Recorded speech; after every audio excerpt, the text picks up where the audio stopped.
Letshego Tau's new book, The Making or Breaking of an Entrepreneur, aims to provide and guide those embarking on an entrepreneurial journey with important tools to become successful. In the offering, Letshego makes reference to his own failures and successes by revealing how entrepreneurship is an individual and lonely journey for those who are trying to build empires from the ground. Let's now welcome him into this conversation as he joins us via Skype to break down the content of his offering. Letshego, very good morning to you. Thanks for joining us. Welcome. Good morning, and good morning to the viewers as well. Let's start with discussing what it means to be an entrepreneur and what really makes a successful one. To become an entrepreneur, I think for most of us Black people, we are forced to become one, especially when you come from a family where provision is needed. At some point, you'll find yourself as a young boy selling some sweets at school. And eventually you are, growing to that level where you will become a successful entrepreneur. So I believe that an entrepreneur is somebody who actually identifies an opportunity. And as soon as the opportunity has been identified, you create monetary value around it. And as a result, you will become successful in the process. And I believe also an entrepreneur is somebody who is persistent and somebody who's willing, to persevere until he succeeds. Now, the book details some of your own disappointments you experience on your own entrepreneurial journey. Do share some of them with us. I lost money in the process. I think I also lost friends. And I was also in, emotional turmoil with myself. And I think another thing that happened is that my relationship with my family was also tested in the process. I remember when I left my job in 2017, I took my pension money, put it in the business that I wanted to, kickstart.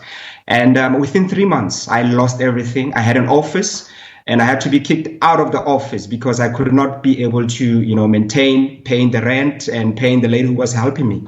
So I believe that entrepreneurship, it's such a tough environment. It's just a tough journey where you have to be strong, because what happened is that 2 years back, I had to, sit down and check, where I went wrong. And I had to, refocus myself. And I believe that as an entrepreneur, you have to make decision as soon as you see that something is not working so that you can be able to go back and, try something else.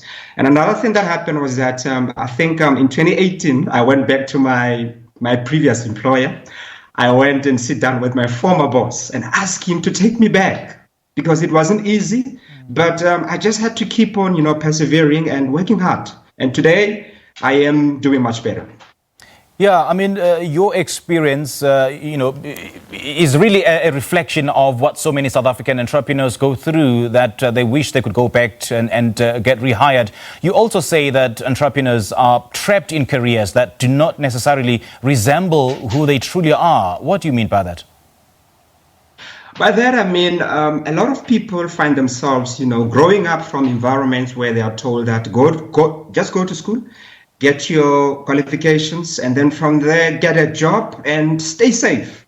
And I think the problem is that with that, it happens that if my mother or my father had failed herself in trying maybe to become something that which they are diverting me to become, I am going to actually become that element where I'm going to actually influence myself to become what my father failed to become.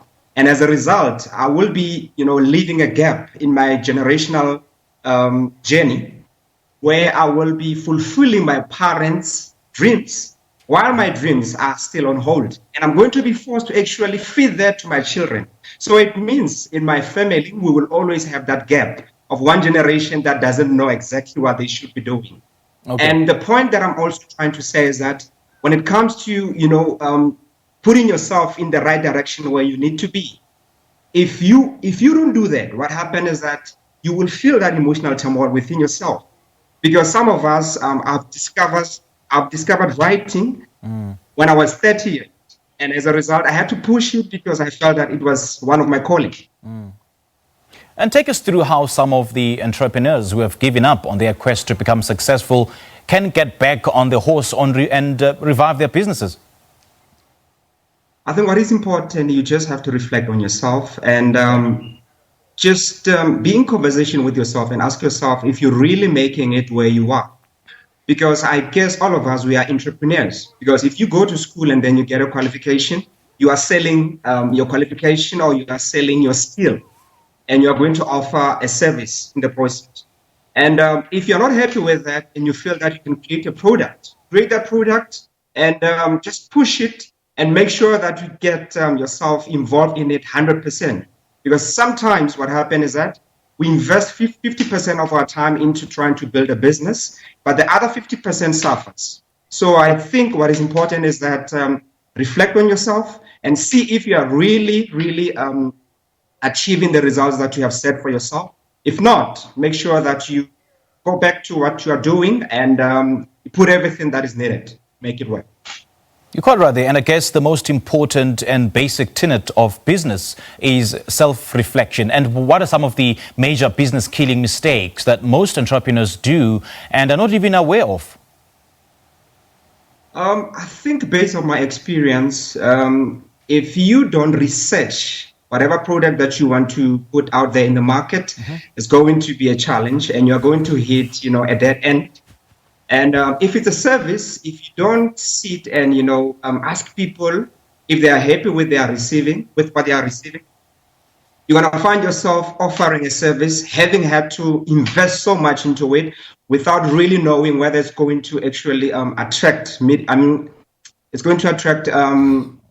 public engagement. Yeah. So what I'm saying is that it's so much important that you do your research, because even in my book, I said in one of the chapters that it's so much important that you do your homework before you start, giving out a service out there, because attached to whatever that you are doing as a business, there's financial implications, there's time as well. Letshego, one of the interesting phrases in the book is when you say that most people have accepted the world's lies about money and the accumulation of it. Say that in English. I think what I reflected there about was that we've been taught that when it comes to the money issues, that we have to give it over to somebody, and somebody will be, helping us in the process. But what I realize is that as an entrepreneur, if you are not actually working hard to familiarize yourself with working with money every day, you might find yourself not being financially literate.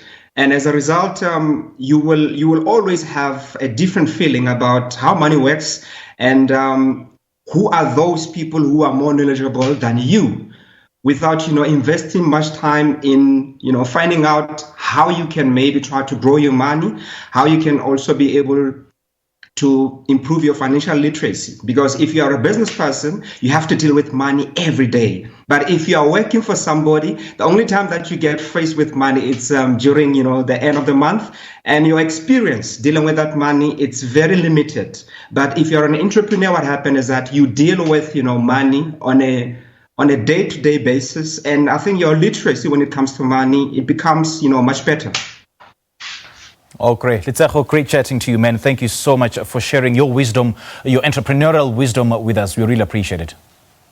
Thank you so much for the time.